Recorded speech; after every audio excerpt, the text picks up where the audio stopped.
Hello. Hi. Welcome to the Desired and Diagnosed. It's been a month. I think it's been longer. Calm it down. We're gonna go with a month, okay? We're Don't just listen kidding. to her. She lies. Well, we are both mothers. We are both business owners. Been We a are lot. both students. Yes, we've had a lot going on, especially with graduations and weddings and more graduations. It's been a lot. It's been a lot.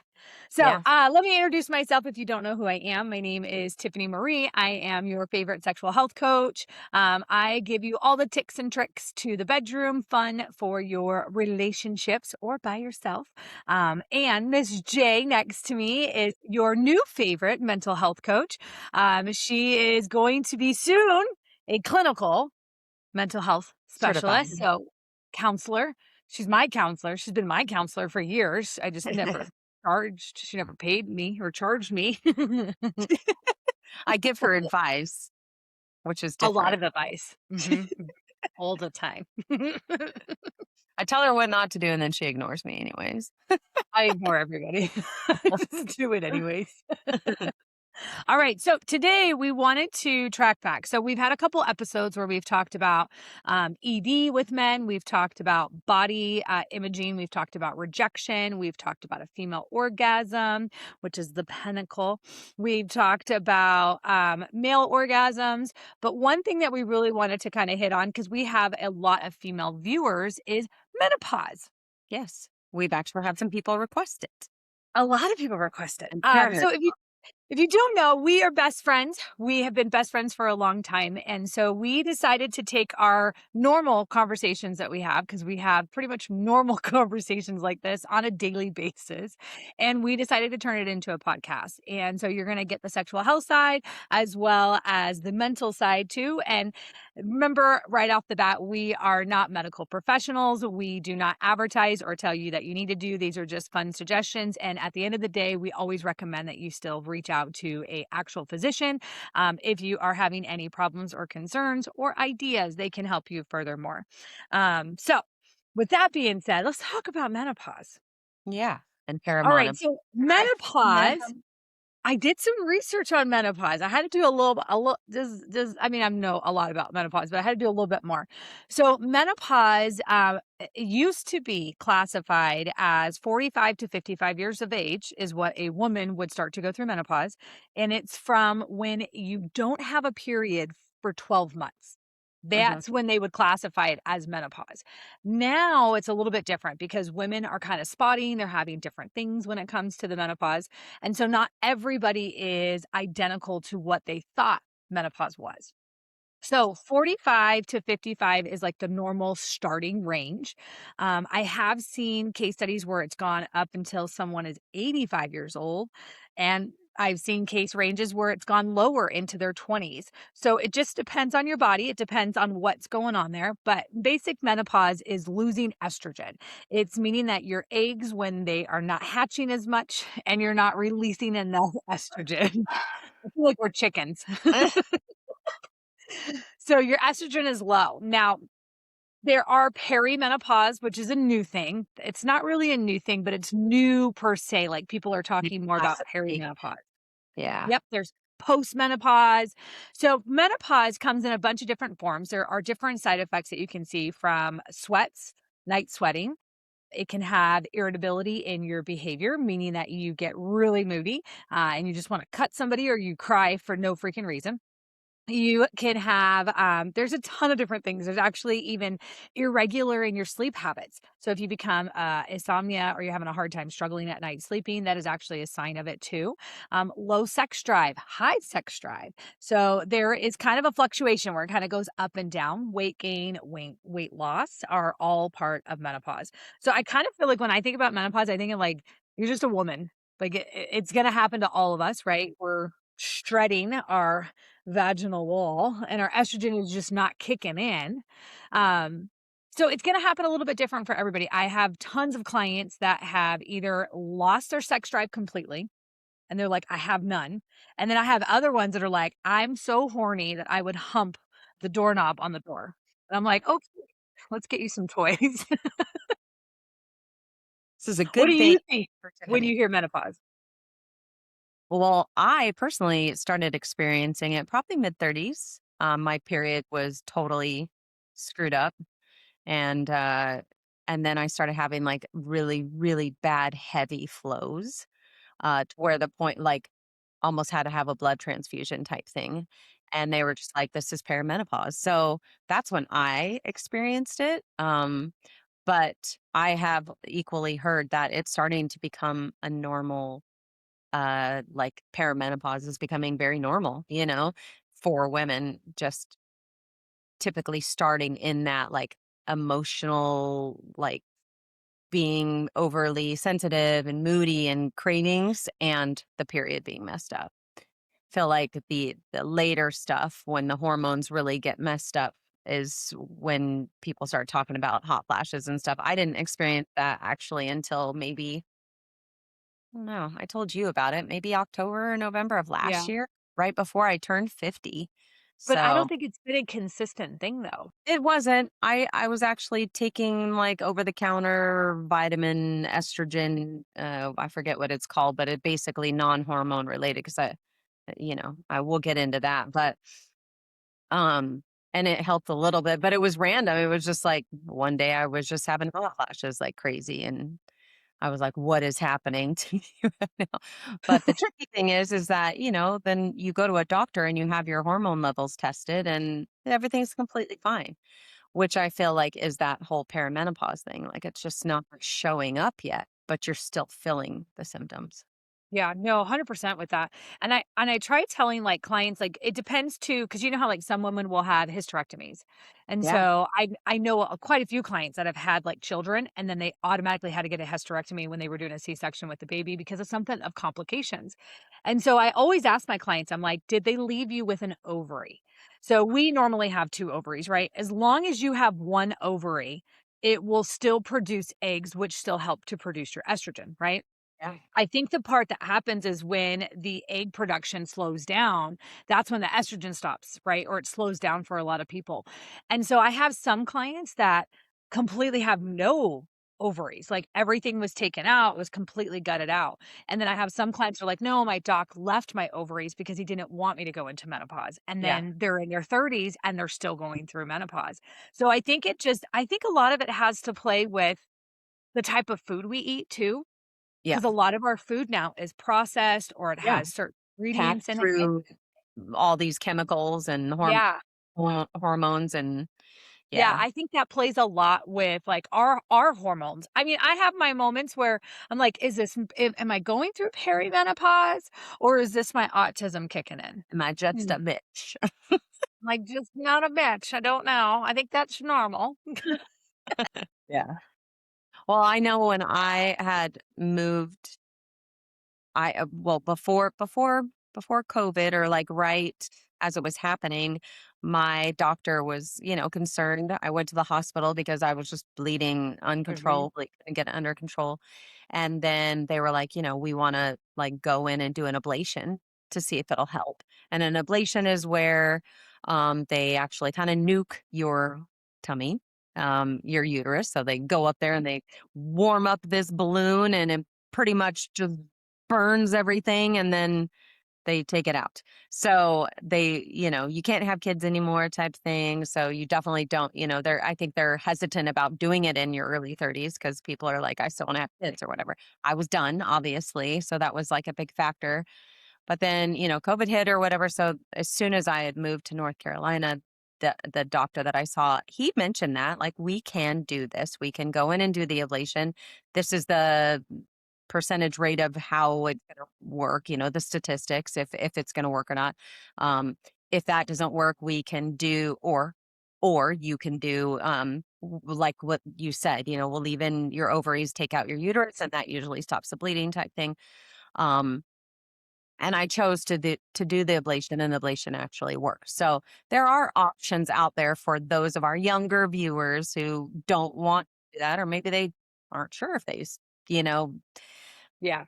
they want to do, hysterectomy is a big deal. And a lot of times even taking out the uterus, they might have to get on some sort of HRT and Mhm. hormone replacement therapy. And, you Yeah. know, That's also been linked to cancer, so, like, for me, I didn't wanna get in on Yeah. any kinda HRT, and there's a lot of people that are doing it. Yeah, that do great with it, and then there's other people that don't. Yeah, Yeah. and I No, just I feel like our gynos don't really give I feel like you have to find a gyno who's willing to fight for you. yeah, So, like, I had a gynecologist that I had met, about 6 years ago, and I had met her. I wanted to get an ablation done, because I had just gotten off of birth control. So I had been on birth control since I was younger, and that was just to control my periods because they were really heavy, not because I was a hoe like people think, right? But it was to control my periods. I'm like, "I didn't have sex till I was 18, okay, people? I'm not a hoe. I she's was a an hoe adult. now, I'm a but hoe now, but back then I was an adult." So I had, went in for a consult and I said, "I wanna get the ablation." And she was like, "I can't." She's like, It's only good for 5 years. Sometimes, females will start to have heavy periods again." And at that time, I was still in my mid-30s. I'm she's only still 33. I'm still in my mid-30s. I haven't aged. It happens when you become a vampire, okay?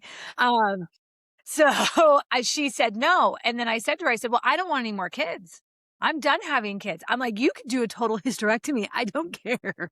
Take right, it all." And so yeah, she was like, "No." So I ended up doing the IUD, but I felt like I had to push it in order to get, like, someone to listen. And even with the IUD, that was one of the most painfulest things I've ever done. And I've done coning for cancer cells in in the cervix. I've done quite a bit down there when it comes to the doc. And that I have never had so much pain than yeah. that IUD. I was like, "You I" she looked at me and tried to hand me a water bottle after, and she was like, "Just it's okay, just sit in here." And I was like, "You should lose your medical license because 'cause you're a lying asshole." Okay. She's like, "Take a Tylenol, it'll be okay." I'm like, "No." Yeah, So that's why I don't like gynos. There's certain gynecologists that I don't like because they don't listen to their patients. And it's like your patient is telling you there's a problem, like you need to listen. So ablation is a great way for older and younger clients. You just really have to be an advocate for yourself and really talk yeah, to your physician about what you want and do your research. Hormone replacement is another one. mhm. Women can take hormone replacement, and there's different ways you can do it. You can do a topical hormone replacement where it goes through like the skin, like a lotion.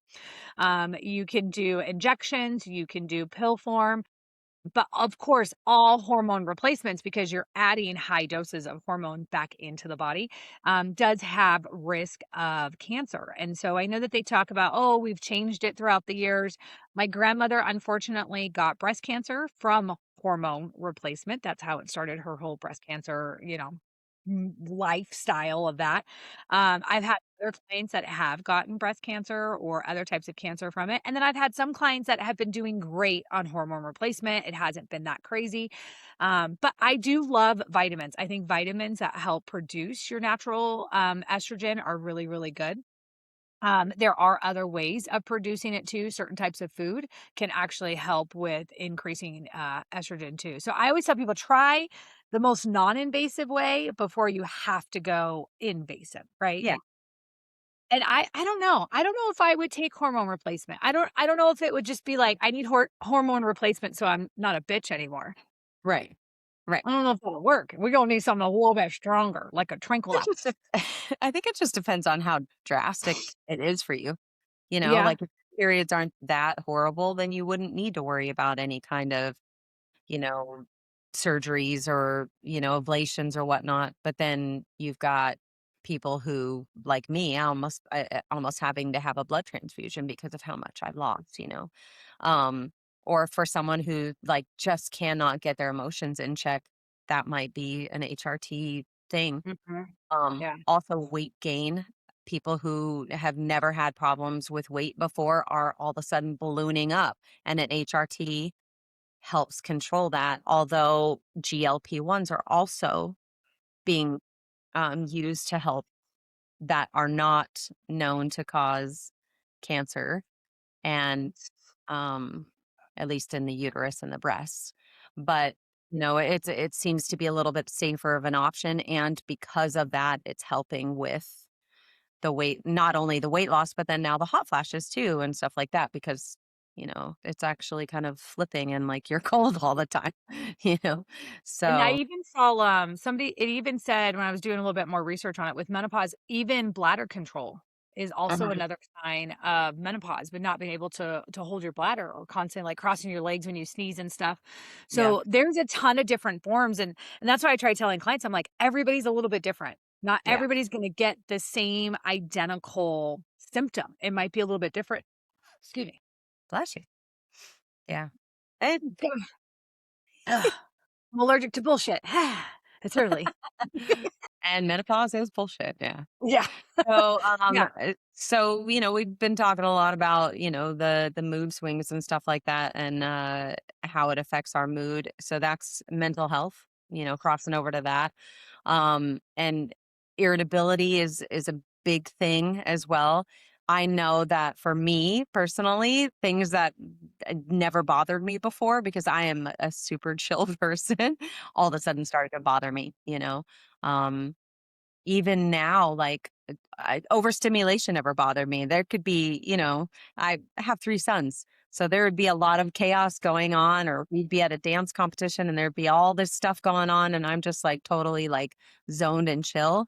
Now being in a setting like that, I'm like, "I'm overstimulated, everybody needs to hold on, I need this turned off because I can't focus," you know? So, I feel like focus, mood, irritability, as well as you had said, feeling emotional and, Mhm. like, crying for no reason, and then also, in this part of our lives, you just had a son that graduated.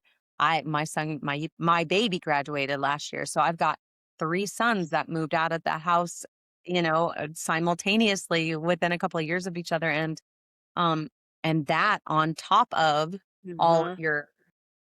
your hormones being kind of out of whack and the emotions being crazy. I was crying all the time, and I'm like, God, I just can't get it together. Why am I going to be okay? So from a therapist perspective, this time it can be very confusing, especially for people who are in their 30s and maybe their kids are young, or maybe they had kids a little bit later, and so they've got a 6-year-old, but they're feeling this way.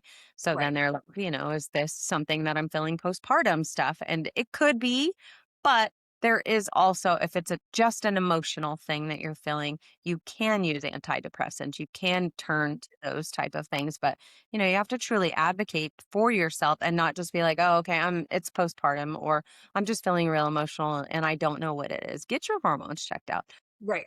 Again, it might be something where your hormones are completely fine, but you're already in that perimenopause phase and Mhm. need to get on an antidepressant. So, as much as we don't want to take these things, if it's going to save you peace of mind and your energy or your mental health, to the Right. point where you're concerned about, harming yourself or not wanting to get out of bed, function Mhm. on a daily basis, play with your Yeah. children if your kids are still young, or if you're older, playing with your grandchildren type thing, or just enjoying your adult children and life in general, then, sometimes turning to your therapist or a psychiatrist to actually get some medication and try out different things to see how can I, you get one life and one good quality amount of it. And um, No, I it's heard true. I heard somebody say the other day, you need 3 things in life to be happy. One of them was Dick. money. Dick. Yeah. One of them was money, which it wasn't like a ridiculous amount of money, but obviously you need to be able to survive. So one of them was money, but the other was health.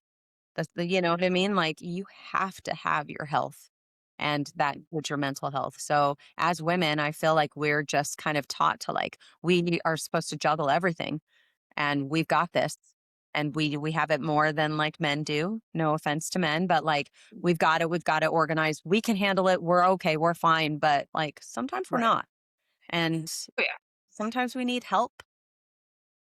And 100%, yeah. especially with nowadays. Hmm. You have to think of, like, I don't think a lot of people realize, like, even men have mental health issues too, right? Men are normally told to shove it down, don't express your feelings and shit like You that, look and like a so pussy or something. Yeah. yeah. if you cry, it's a sign of weakness, you know what I Yeah. mean? So, I'm the same way, and that's how I feel like with even women, back in the day, it was we were stay-at-home women, the man supported everything, but as times have changed and the economy has changed, people have to have a 2 household income. And so having that on top of that work, and that's where I feel like a lot of women get stressed out because we are in that mentality of we have to do this. We have to go to work, but we have to make sure our house is clean. We have to make sure that everybody's fed. We have to make sure that, the kids are dressed when you get ready. And that's where, really working with your partner and having that good communication with them and being like, hey, I need you to get Jack ready for church while I get Susie ready. Like, you help me split this shit, Yeah. right? Or you help with cooking. Like, a lot of that stuff will help with the loads. And, same thing with menopause. I think it's good that women communicate with their partners Mhm. And because if you you don't might have a partner, you gotta yeah, communicate with your especially doctor. if you don't know that you're coming off as an asshole, your partner will be the first one that's like, "Dude, you totally have changed. Something's wrong. Something's off." Especially if you've been with your partner a while, they kinda know when something's wrong with you.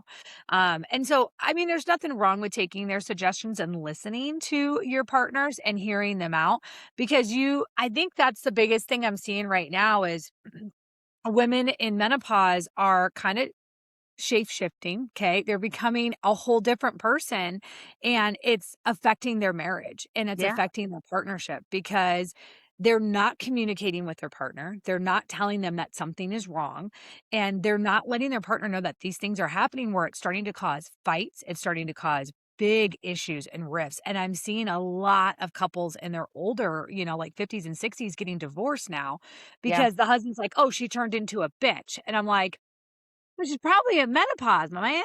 yeah. You know? She's got And a I've high seen sex drive, clients you don't, like yeah, I've seen clients that are the same, and the women are like, "Could it be?" And I'm like, "1,000%. oh, yeah. You're 50 years old. You're going through some stuff. You guys need to communicate that, like, I'm going through physical and mental changes, and I need that support, you know?" And what worked for your marriage 10 years ago, because she's going through something completely different, it may not work anymore. So you guys have to Correct. it's just like having kids. Once the kids are gone, you have to like change how the dynamics of the relationship used to be. And for those of our people that are who are not married or in a relationship, then your best friends might notice. I notice when Tiff's acting a certain way, and I'm like, girl, why you being smurfy? 'Cause I haven't gotten any dick. And it could very well be that. Um, but no, I No. mean, it's important to communicate with people around you because it could ruin your friendships too, or, Yeah. just And that's not. why I think, with menopause, women, I have always been a big believer that women should have at least once a week time with their girlfriends. Same thing with men. Once a week they should have time with the guys. And it's just to get away from their partner, to get away from the bullshit and to be able to just hang out with your friends because how many times have we been at like breakfast or brunch or something and we're talking about menopause or we're talking about stupid shit that's going on.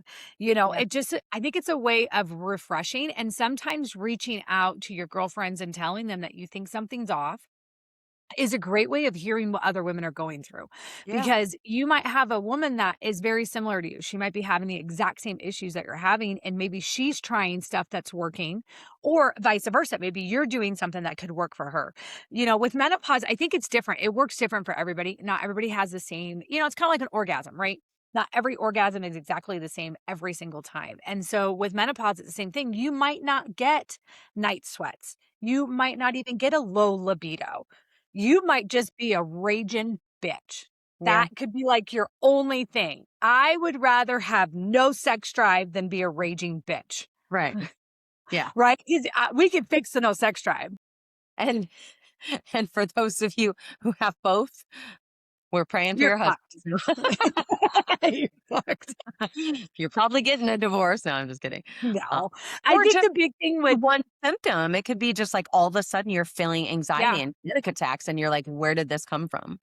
Mhm. Um, so, And that's or why I think it's important to get a therapist, yeah, you know? especially if it's affecting your mental health. So, you've got obviously the emotional side, you've got anxiety, you've got depression, and it's like something that could just come out of nowhere. Yeah. Um, Brain fog and memory Oh, yeah. issues for me, that was scary. That not the brain fog, but because I haven't experienced that, but like things that I could easily be like, yeah, or lyrics to a song, and I'm like, how come I don't remember this song? I've been singing it since the '90s, like, so it's a scary thing.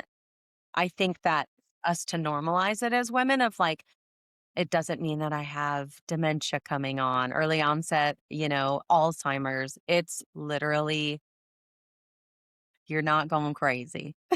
No, because I diagnosed myself with that. I'm like, "Shit, I got dementia. It's Stop happening." self-diagnosing. Ugh. Stop Oh, yeah, I self-diagnosing. diagnose myself all the time. I'm like, the tism is happening. Now I got dementia." Goodness. I'm gonna have Yeah. to get my number, like, somebody's number tattooed on me. If lost, please return here. Return to Return to Jay. Call help. I'll get a little call light. Oh, man. No, I think menopause is something that I think all of us are gonna go through. It's not I think there's women that are unrealistic that think it's gonna skip them. Like, this isn't a generational curse, this No, is a it's gender gonna hit ya. curse, Yeah, it's a right? And it's women every woman is gonna be affected, but also I think normalizing it in regards to us as women, but men normalizing it as well, right? yeah, Because they need to realize like you're going to have a partner who's going to go through the different changes. And so how can you be supportive, right? So I always get ton of men that are like my wife doesn't have a sex drive and I'm like, "Okay, well how old is she?" That's like my first question. I'm like, "How old is your wife?" yeah. Right? Because if they're in their younger, like, 20s, I'm constantly telling women, like, if they feel like I get a lot of clients that are like, "Oh, I just had a baby a year ago." And I'm like, "Okay, it takes up to a year, sometimes a little bit more after a baby for your hormones to balance back out." So, you could have low libido. Maybe you're working a lot and your partner is that lazy man that comes home and he's like, "Well, I go to work." And you're like, "I do too. Like, I need you to help me out here, homeboy. Put the Yeah, dishes away or something." yeah, So I tell a lot of women, I'm like, you need to look at that. You need to look at, weight gain. What are you eating? Are you eating a lot of processed food and fast food? Are you, getting enough sleep? Those kind of things. Smoking, drugs, all of those kind of things will affect, and alcohol will definitely affect your libido. yeah. And so when it comes to menopause, I try to tell a lot of women and men, make a schedule. Mhm, I know it's weird to say, like, but if you have a low sex drive, like at the end of the day, you still have a partner. If you have mhm. a partner at home, right? Yeah. And low estrogen actually has shown that it increases heart disease in women. Mhm. Because of that estrogen is not being produced, you're actually having higher chances of blockage when it comes to your heart. And so you still need your orgasms. And I tell women that all the time. I'm like, yeah, you might be in menopause. You might have no sex drive. You might be as dry as the Sahara Desert down there. But you need to have an orgasm. Orgasms are really good for your heart, Mhm. especially if you're not producing estrogen. So I have a Yeah. lot of women that are like, well, how do I get there? So I always recommend using enhancement creams, things that you can put like on the doorbell or clitoris, something you can put inside that kind of like helps tingling. Even like I have a cool wipes. They're wipies. They're pH balanced wipies, but they have a tingling peppermint to them. So when you wipe, it gives you that cooling sensation down there. So it's kind of like a little like, ooh, like, hey, like peppermint patty in my panties. Like a secret. Right. I'm like, you could even use something like that to kind of help get you in the mood so that Mhm. you will have fun time, because I think that's what a lot of people are missing is that fun time. And Yeah. they're not, that's why I tell 'em, schedule it. Put it in your Yeah. calendar. Every Tuesday, we're gonna have sex. If that means that I've gotta pop a blue pill, get a Yeah. big old clitoris, then we're doing it. Just Well, joking. and Don't take and scheduling it always like we put in our minds that like that's what our parents would do. I remember my right. parents, it was like every Sunday, you know. Yeah. No one Holy went near their door on Sundays, they after church. got right with Jesus and they got right with the bedroom. Hey, yo. But so I mean, we don't want to be our parents, right? So I mean, you just have to just understand that that's just you're not turning into your parents, but you have to. Normalize what's happening in your relationship so that, I feel 100%. like yeah, I mean, it doesn't mean that 100%. there aren't going to be spontaneous times, but at least No, I think taking care of these things that are affecting you physically.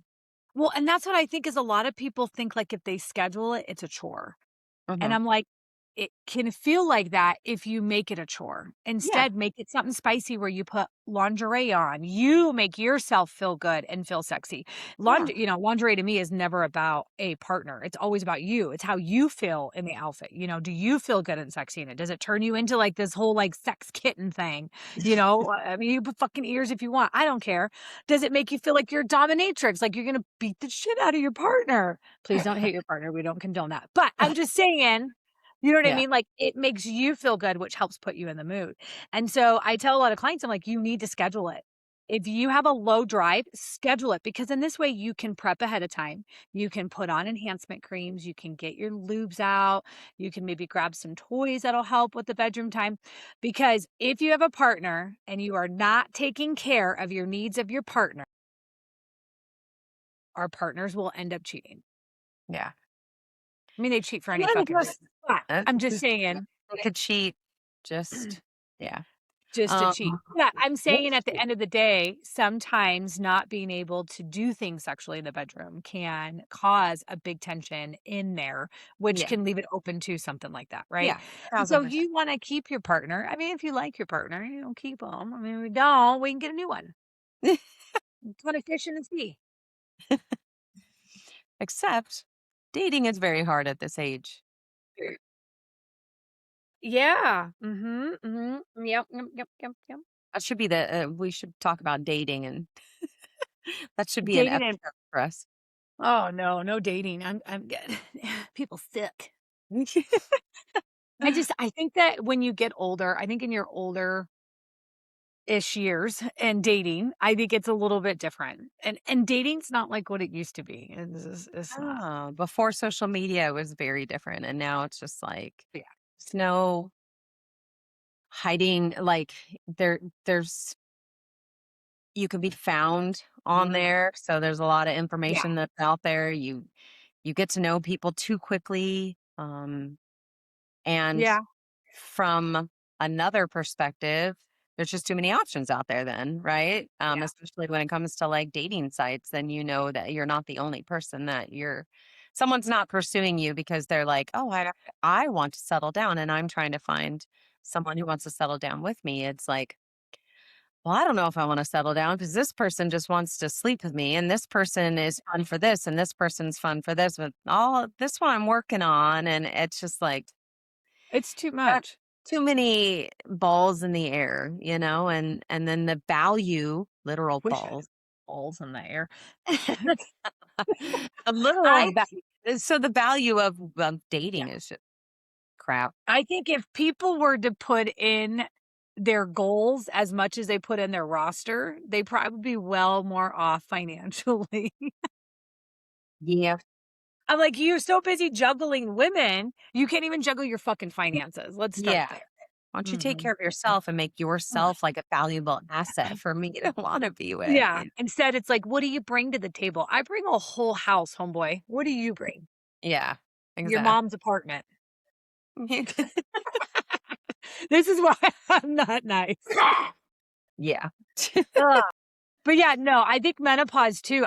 I would feel bad for women that are dating in menopause too, Oh my because gosh, now yeah. you're dealing with hormonal changes and then you're dating on top of it and you're trying to meet someone new and you're just like, I don't know how to navigate this. And, Yeah. so I think a lot of it is just, menopause with women, especially when it comes to sexual. I think you still need to keep your orgasms. You definitely need to seek a physician in regards to if you feel like you have menopause, like just check up, just go get a checkup.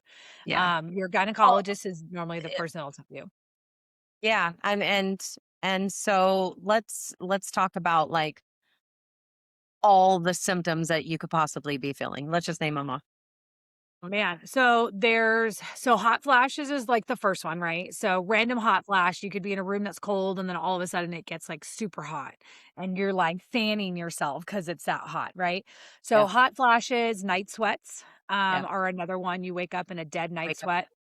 You feel like you've got the flu, but you don't. Yeah. Yeah, and night sweats, it's funny because I night sweats is a sign of tuberculosis, so that's why like, I hate that there's so many different signs and symptoms of Yeah. everything, That's why but night that you're sweats, like, you wake up in the middle of the night and you're completely drenched, right? so yeah. And your air is at, like, 50 in the house, everybody else is freezing and you're fucking sweating. So, Yeah. night sweats is one of them. Bladder control, so urinating, when you sneeze or cough, not being able to hold your bladder as long, but that also falls into aging, right? As Yeah. you age, your bladder does start to Have your sag, children. especially if you Yeah. don't have a pelvic floor, right? So no lower abdominal muscles, maybe you had a C-section, you don't have those abdominal muscles that pull everything back up, Same thing with giving vaginal delivery too. You have those muscles that you're not using, so you gotta use your pelvic floor. That's why doing Kegels are so important because it strengthens the pelvic floor, it strengthens the lower abdominals, it even strengthens your hip flexors too.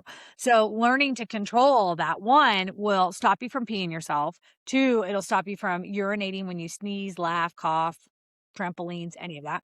But 3, it helps increase with your sexual function. So when you're having orgasms, you can actually extend your orgasm longer or make your partner extend longer or cut them off by just having those muscles, right? So bladder urination is one. Mood changes, huge one. So mood changes, like we said, you could go from normal to crying or yelling at someone within 10 Almost feels seconds. like you're bipolar. Yeah. Yeah, definitely having brain fog is another one that I've seen on there. So having kind of that Detroit. disoriented. Yeah. Mhm. Yeah, so there's Anxiety. that. There is irregular periods. So no Mm. period all the way Like, to irregular where it kind of comes and goes. It's different flows where it's heavy and low. yeah. There is what was the other one? Weight gain was another one that I saw. Um, Sleep disturbances, like just insomnia or being so tired all the time that all you want to do is sleep. So it could be either end of the spectrum. yeah. And that's why I try telling them, like, every sign that there is out there that you're feeling or symptom is can be related to something else too, Yeah. right? So if you've gained weight, your sleep is disturbed because you might have sleep apnea now, right? So we need to that's why it's so important to like keep track of what you have. Keep Hmm. track of your symptoms, if you start noticing more things are adding up, then there's nothing wrong with going and getting your levels checked. I tell men and women all the time, just go get blood work done, see where your estrogen is, where your testosterone is. All of that stuff comes into play and then you can kind of go from there, Yeah. But just right? be mindful, like when my periods were all messed up, my hormone levels were completely fine. But Mhm. that was my mom died when I was 27, so I was very young, so I can't even ask her what other symptoms that she Right. felt, but hers was that she had to have an ablation. The ablation didn't work for her. It worked Mhm. for me, thankfully, but Yeah. she ended up having to go and get a full hysterectomy. So I feel like, talk to your mothers too. If you have a relationship with your mothers, find out what they had, their Yeah. symptoms and how they dealt with it and what worked for them and what didn't. But just because your hormone levels may appear normal doesn't mean that you're not in that menopause. Yeah, you could be starting it too, and they could always be on the lower level of a Yeah. normal range, right? And that's what I don't think a lot of people understand, like, everything has a range. Yeah. It doesn't mean, like, there's something not off if it's in the range. It can still be off. Like, Yeah. my mom and my grandma both had hysterectomies by the time they were 36, Wow. Yeah. So you have and so I tried asking for a hysterectomy, and the doc was like, "No," and I was like, "Just take it. It's yeah. wasted space. There's no more babies. I don't want any more kids. Take this shit." Yeah. So there's definitely quite a few different things. Perimenopause, they're seeing it more right now in like 40s is where they're seeing a lot. Early 30s to 40s is where they're seeing a lot of the women. And Hmm. menopause can last for years. Yep. It can last a long, long time. And sometimes it doesn't, sometimes it does. It just everybody's different, you can't put yourself in this circle and be like, "Oh, we're all the menopause sisters. We're all gonna be out of it by the time we're 55." Right. We would love to think that, but yeah, it changes. Everybody's a little bit different. Yeah. 100%. I think it's different. Have you had night sweats?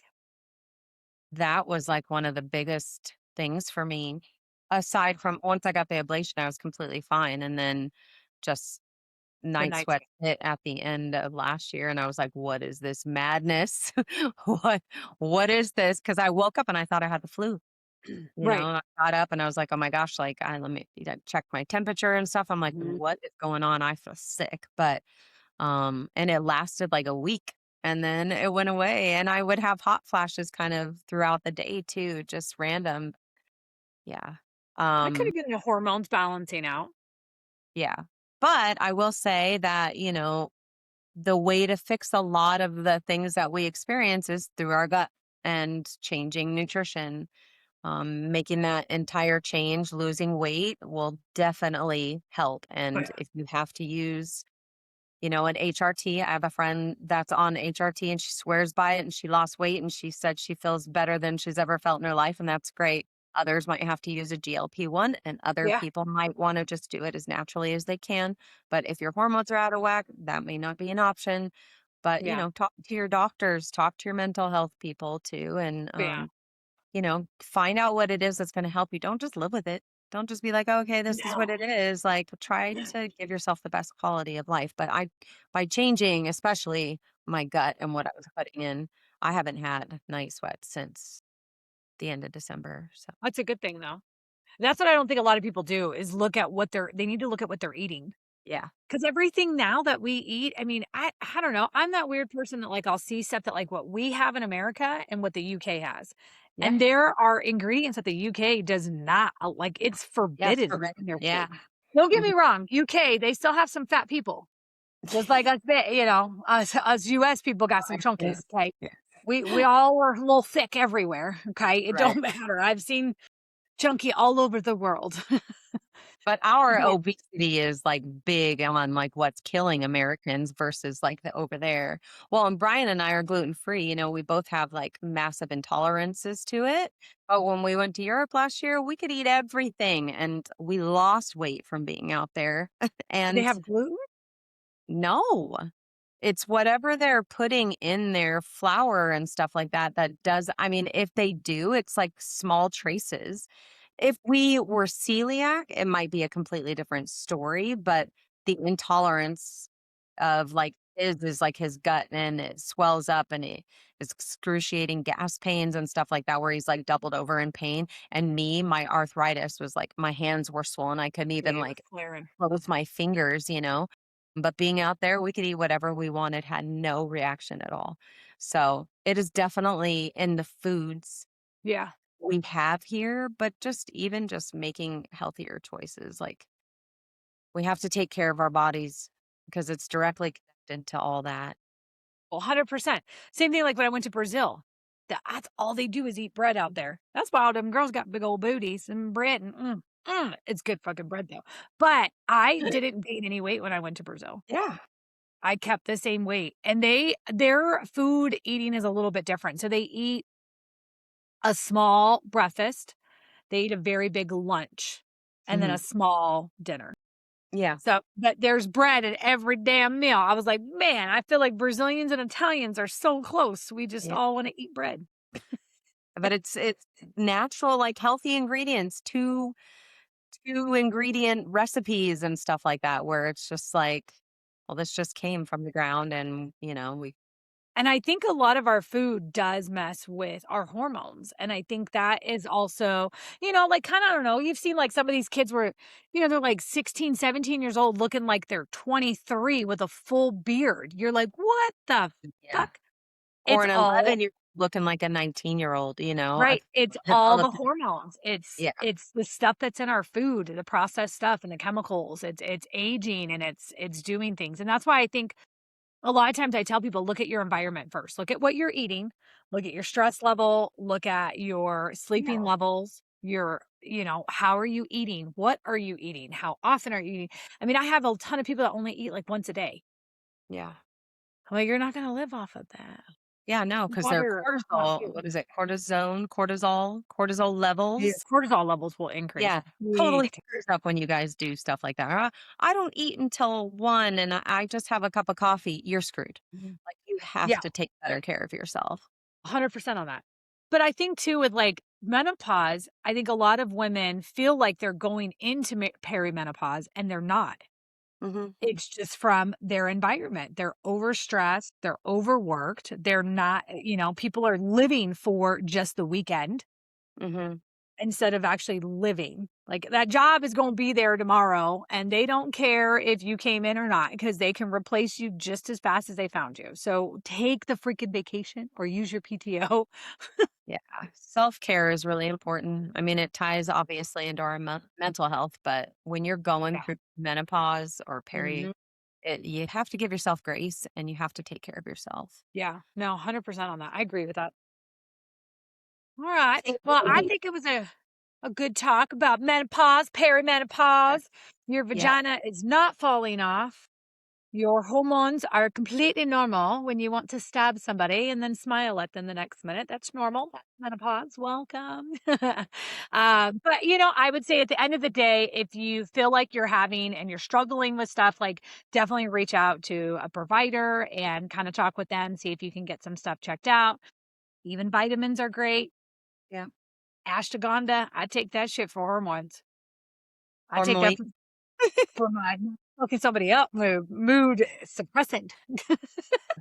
Yeah, ashwagandha is good, but definitely nutrition, self-care, Yeah, medical help. Like and just orgasms. yourself.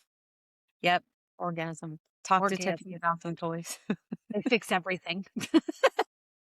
Hang in there, women. We got you. Yep, and guys, don't be afraid to talk to your partner if you feel like something's off. I think Yeah. everything is about how you say it and how you approach it compared to just coming at her and being like, "You're a bitch." No, let's hey, Or coming you at hit her wanting to grope and rub all over her when and you are she's not hot. helping out at home. Yeah. We our vagina is directly connected to our heart.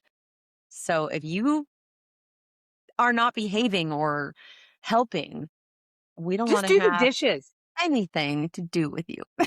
I'm telling, if I swear everyone will agree, if a woman walked in and saw their partner doing the dishes or vacuuming without being asked, that's like an immediate turn on. Yeah. Like she's I just like, always "Oh shit, he did it." All right. You're gonna tell get my husband if he's, like, I don't know, in a mood and, like, running at the mouth, I would say, "That is such a turn on right now. You are definitely getting some later," when he's acting like that, and then he's like I'm like, "Yeah, check yourself, because this is gonna be closed for, like, 2 weeks." and I'm just like, "Huh, your mom didn't love you, huh? Should we hug it out?" Oh god. All right, Miss J. Well, I will talk to you on the next one. Until then, thanks everybody for stepping in and watching our crazy podcast. And we will talk to you all soon. Yeah, Bye. bye. Ugh, I hit the wrong button. Hang up.